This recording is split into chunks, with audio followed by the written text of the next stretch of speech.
नमस्कार, good morning. सुबह के 8 बज रहे हैं और वक्त हो गया है मध्य प्रदेश के नंबर 1 बुलेटिन का, गुड मॉर्निंग मध्य प्रदेश का। तो आज मध्य प्रदेश में क्या है खास, पूरा अपडेट आपको मिलेगा मध्य प्रदेश के इस बुलेटिन में। शुरुआत करते हैं, देखते हैं सबसे पहले मध्य प्रदेश की हेडलाइंस। सीहोर में तेज रफ्तार कार बड़ी मुंगावली खदान में डूबी, ग्रामीणों ने कार और एक युवक को निकाला बाहर, एक की तलाश जारी। विदिशा में पत्नी को स्कूटी सिखाने के दौरान फ्लाईओवर से नीचे गिरा दंपति, हादसे में दोनों की मौत, 6 महीने पहले ही हुई थी शादी।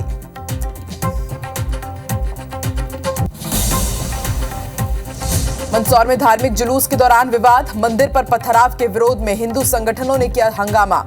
इधर मंडला में भी ईद मिलादुन्नबी के जुलूस में फिलिस्तीनी झंडा लहराने पर बवाल। केंद्रीय कृषि मंत्री शिवराज सिंह चौहान के बड़े बेटे बनने वाले हैं दूल्हे। 17 अक्टूबर को होगी कार्तिकेय सिंह चौहान की सगाई, शिवराज सिंह चौहान ने सोशल मीडिया में दी जानकारी।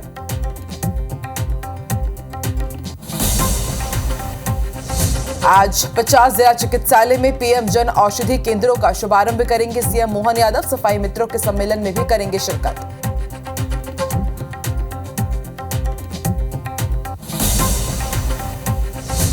और आज पीएम मोदी का 74वां जन्मदिन, बीजेपी देश भर में मनाएगी सेवा पखवाड़ा, मध्य प्रदेश में भी चलेगा स्वच्छता अभियान।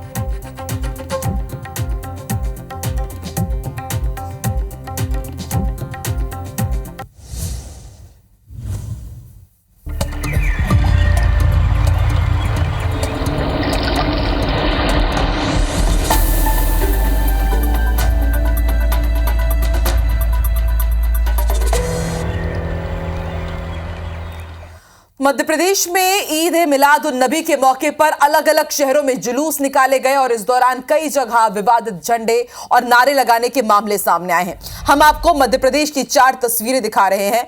पहली तस्वीर है मंदसौर की। यहां जुलूस के दौरान किसी ने हनुमान मंदिर पर पत्थर फेंक दिया, पत्थर लगने से एक व्यक्ति घायल हो गया। इसके बाद माहौल काफी गर्मा गया। पुजारी की शिकायत पर 10 से ज्यादा लोगों पर केस दर्ज कर लिया गया है।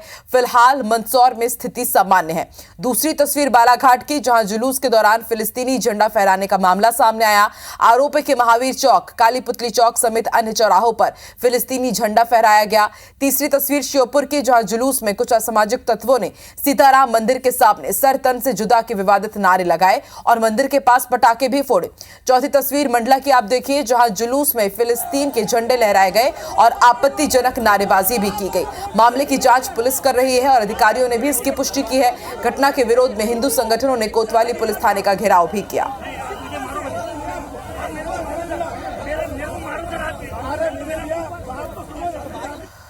तो मंदसौर और श्योपुर की तस्वीरें हमने आपको दिखाई और अभी वहां पर ताजा स्थिति कैसी है, यह हमें जानकारी देंगे। 2 संवाददाता जुड़ चुके हैं मंदसौर से, अंशुल मुकादकी और श्योपुर से ध्वज। सबसे पहले रुक कर लेते हैं स्वदेश का। स्वदेश, बताइए अभी वहां पर किस तरह की स्थिति है और कल वहां पर क्या कुछ हुआ था, और आज किसी भी प्रकार की तनावपूर्ण स्थिति से निपटने के लिए पुलिस ने किस तरह की तैयारी की है? स्वदेश, देखिए, मैं बता दूं, कल जैसे मिलादुन्नबी के मौके पर जो जुलूस निकला था, वो जुलूस में कुछ सीताराम मंदिर के सामने उपद्रवी कहे या फिर उनको असामाजिक तत्व कहें, उन लोगों ने पहले तो पटाखे चलाए, फिर जो फिलिस्तीनी झंडा है वो ले रहा है, उसके बाद सब तन से जुदा होने के नारे लगाए।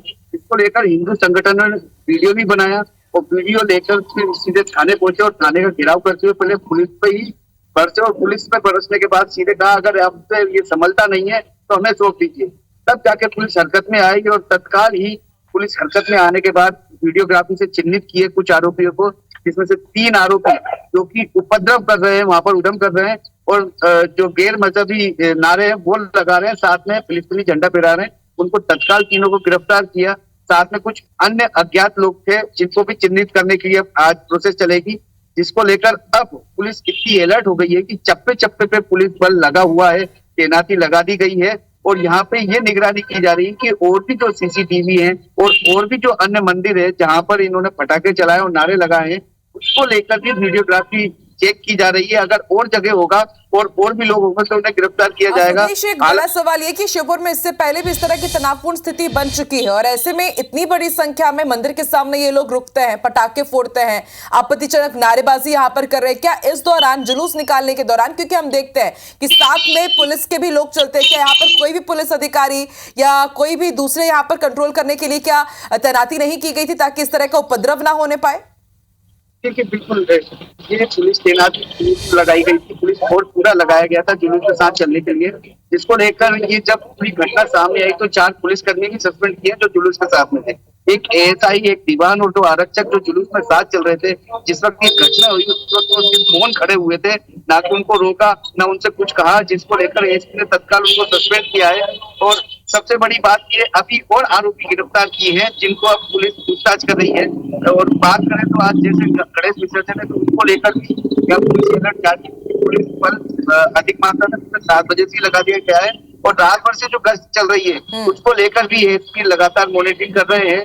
और सबसे बड़ी बात ये कि जो मुस्लिम धर्म के कुछ लोग थे, सीनियर थे, उनको भी बुलाया गया कि जिस प्रकार का ये उपद्रव किया गया, क्या आपको पहले से ज्ञात नहीं था? आपको पहले ये अलर्ट कर दिया था? यही होता है कि अलग अलग धर्मों के लोगों को बुलाया जाता है, बाकायदा मीटिंग की जाती है, जनप्रतिनिधियों से बातचीत की जाती है कि किसी भी तरह से इस प्रकार की हिंसक झड़प ना होने पाए और ना ही इस तरह का माहौल होने पाए। लेकिन उसके बाद भी आप देखिए तस्वीरें इस तरह की आती है तो सबको निराशा ही हाथ लगती है। अंशुल भी हमारे साथ मंदसौर से जुड़ चुके हैं। अंशुल, मंदसौर में अभी किस तरह की स्थिति है? क्या मंदसौर का मास्टरमाइंड बेनकाब हो पाया है? और इसके साथ ही ये भी जानना चाहेंगे कि अब किस तरह की कार्रवाई यहां पर की जाएगी। और सबसे बड़ा सवाल ये कि पुलिस ने फ्लैग मार्च भी निकाला था मंदसौर में, सभी से अपील की गई थी कि आप शांति बनाए रखें, फिर भी इस तरह की तस्वीर मंदसौर से सामने आती है।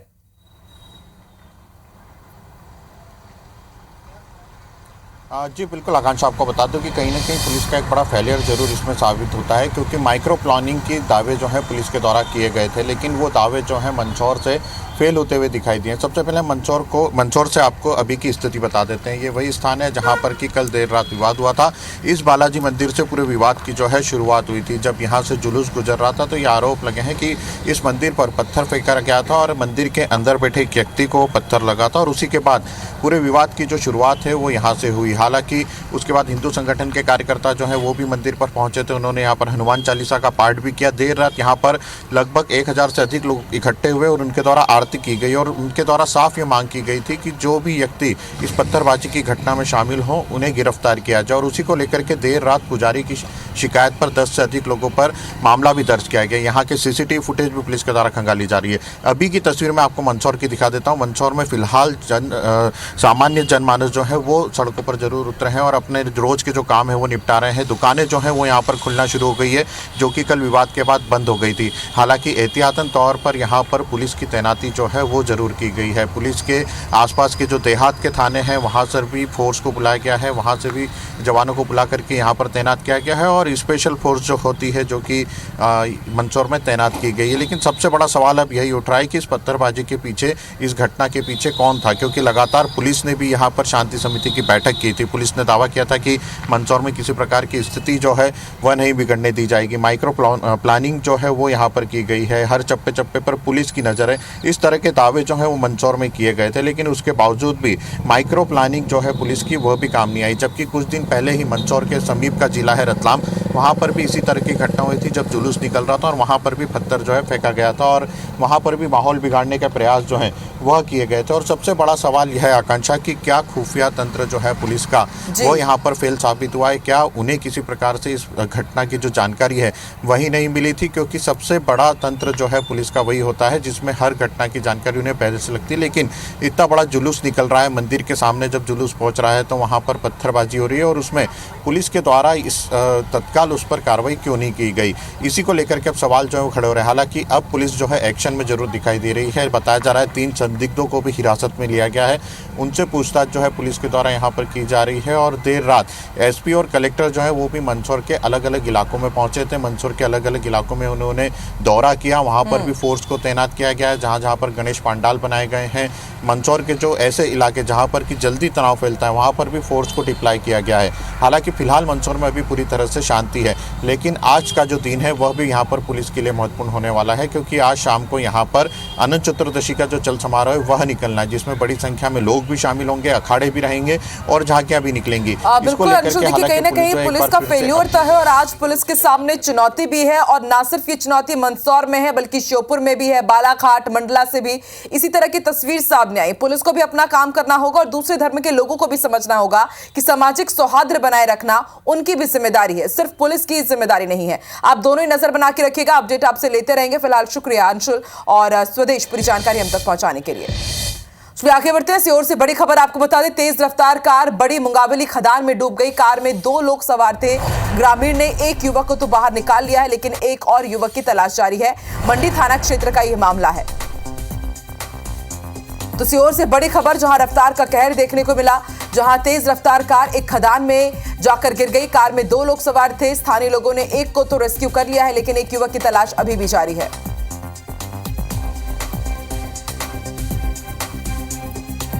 तो इस वक्त की बड़ी खबर, रात के अंधेरे में यह दर्दनाक हादसा हुआ। तेज रफ्तार कार अचानक डिसबैलेंस हुई और सीधे खदान में जा डूबी। इसके बाद एक युवक को तुरंत स्थानीय लोगों ने जैसे तैसे रेस्क्यू किया कड़ी मशक्कत के बाद, लेकिन कार में 2 लोग सवार थे। एक युवक का अब तक कुछ पता नहीं चल पाया है। आज सुबह एक बार फिर से टीम पहुंचकर रेस्क्यू कर रही है। देर रात किस तरह से, आप देखिए, ये तस्वीरें साफ बयां कर रही है कि इस खदान में पूरी तरह से ये कार डूब गई।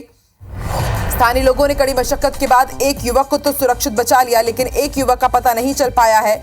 आज सुबह एसडीआरएफ की टीम और गोताखोरों की टीम इस युवक को फिर से ढूंढने की कोशिश कर रही है। तो सीहोर से बड़ी खबर, एक बड़ा हादसा हुआ है, जहां खदान में डूबने से, कार के डूबने से 2 युवक की जान पर बनाई। एक युवक को तो बचा लिया गया, लेकिन एक युवक की तलाश अब भी की जा रही है। दूसरे युवक का कुछ भी पता नहीं चल पाया है। बताया जा रहा है कि कार बड़ी मुंगावली खदान में डूब गई। बेहद तेज रफ्तार में कार चालक इसे चला रहा था। कार में 2 लोग सवार थे। कवि छोकर हमारे साथ जुड़ चुके हैं। कवि, क्या अपडेट है? दूसरे युवक के बारे में कुछ जानकारी मिल पाई है क्या? कवि, अपडेट दीजिए। देखिए, ये एक बड़ा मामला है। एक देर रात ग्राम बड़ी मुंगावली में एक बोलेरो कार अचानक अनियंत्रित होकर खदान में जा गिरी, जिसमें 2 लोग सवार थे। ग्रामीणों ने एक व्यक्ति को तो कार से सकुशल बाहर निकाल लिया, पर दूसरे व्यक्ति की देर रात तक तलाश जारी है। दूसरे व्यक्ति का अभी तक कोई पता नहीं चल पाया है। जी, किस तरह से दूसरे युवक को ढूंढने की कोशिश की जा रही है कवि? देखिए, लगातार रात से देर रात रेस्क्यू टीम लगी हुई है। बोलेरो कार को तो ट्रैक्टर की मदद से बाहर निकाल लिया गया है, पर दूसरा व्यक्ति जो कार में सवार था उसका अभी तक कोई पता नहीं चल पाया कि आखिर वो व्यक्ति जो खदान में गाड़ी डूबी थी उसमें कहां पर है, क्या है उसकी हालत। अभी तक लगातार सर्चिंग जारी है देर रात से। जी, शुक्रिया पूरी जानकारी के लिए।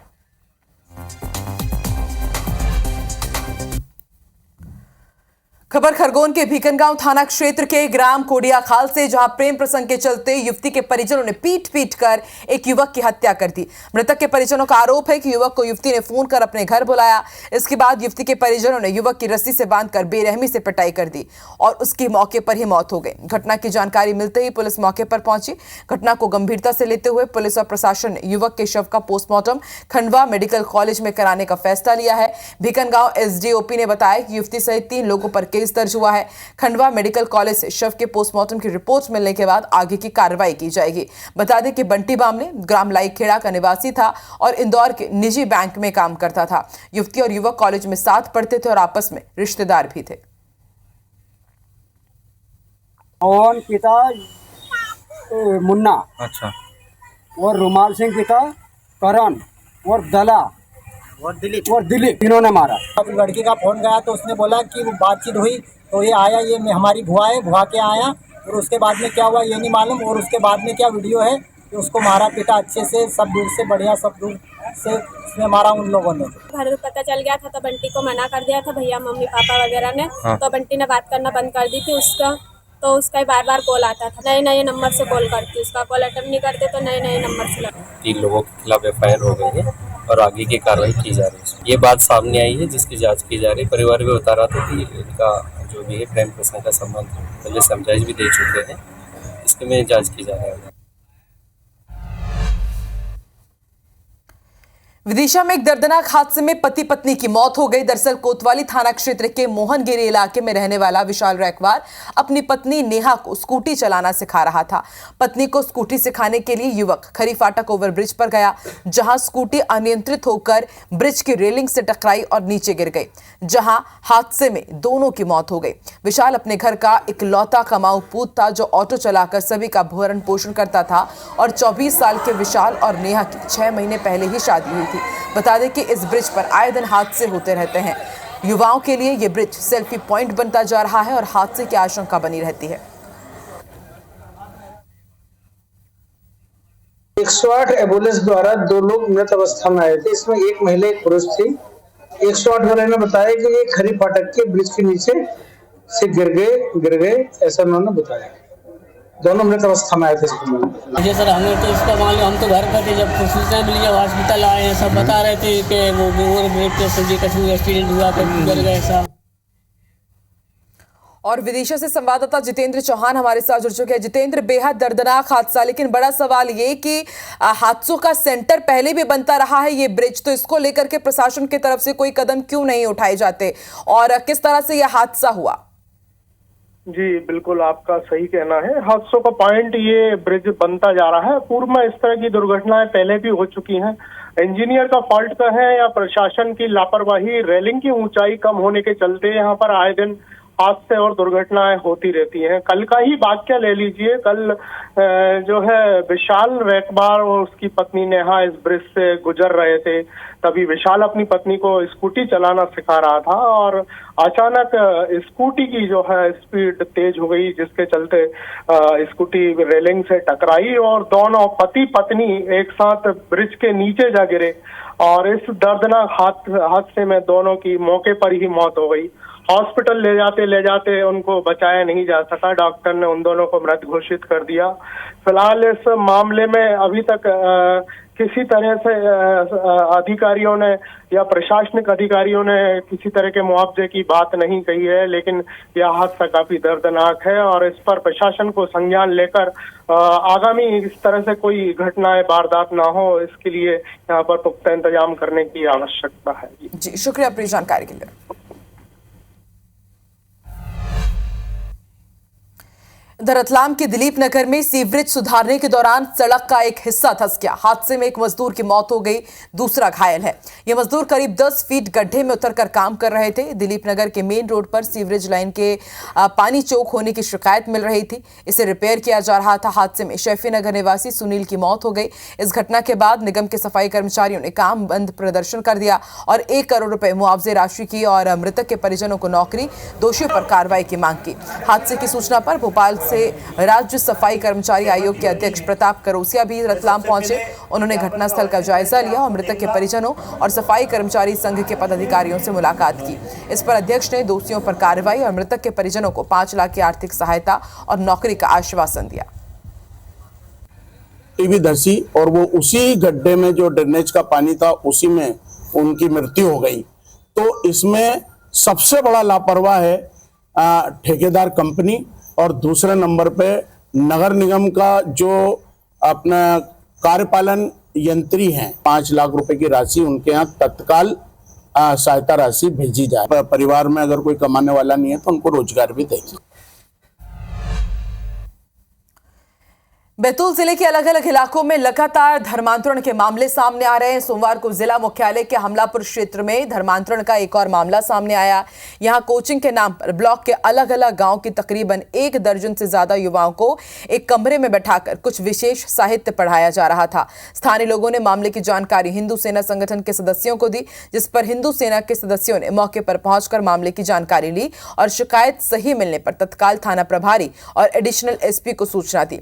सूचना पर पुलिस बल मौके पर पहुंची और एक पादरी समेत 2 युवतियों के साथ सभी बच्चों को पूछताछ के लिए थाने लाया गया। पुलिस को मौके से कुछ मिशनरी समाज का साहित्य भी बरामद हुआ है। पूछताछ के बाद पादरी और दोनों युवतियों के खिलाफ धर्मांतरण का मामला दर्ज कर पुलिस ने जांच शुरू कर दी है। केंद्रीय मंत्री शिवराज सिंह चौहान के घर जल्द ही शहनाई बजने वाली है। उन्होंने सोशल मीडिया साइट एक्स पर पोस्ट कर अपने बड़े बेटे कार्तिकेय की सगाई की जानकारी दी। कार्तिकेय की सगाई अनुपम बंसल और रुचिता बंसल की बेटी अमानत बंसल से तय हुई है। 17 अक्टूबर को कार्तिकेय और अमानत की सगाई की रस्म होगी। अमानत का परिवार राजस्थान के उदयपुर के रहने वाले हैं। बताया जा रहा है कि अमानत और कार्तिकेय दोनों एक दूसरे को लंबे समय से जानते हैं और परिवार की सहमति से दोनों की सगाई होने जा रही है। अमानत बंसल सोशल मीडिया पर काफी एक्टिव है। उन्होंने हार्वर्ड यूनिवर्सिटी से पढ़ाई की है और क्लासिकल डांस का शौक है।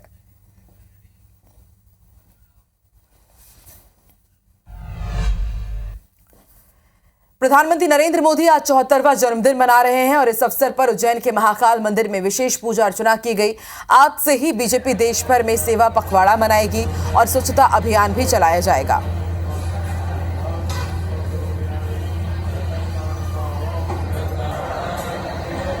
तो आज प्रधानमंत्री नरेंद्र मोदी का जन्मदिन है और इस मौके पर उज्जैन में बाबा महाकाल की विशेष पूजा अर्चना की गई और उसके साथ ही कई विशेष आयोजन भाजपा की तरफ से पूरे देश भर में किए जाएंगे। 17 सितंबर यानी कि प्रधानमंत्री नरेंद्र मोदी के बर्थडे के आज के दिन से लेकर के 2 अक्टूबर तक महात्मा गांधी की जन्म दिवस तक, उनकी जयंती तक स्वच्छता सेवा पखवाड़ा दिवस में मनाने जा रही है भाजपा और इसके साथ ही कई अलग अलग कार्यक्रम भी आयोजन किए जाएंगे।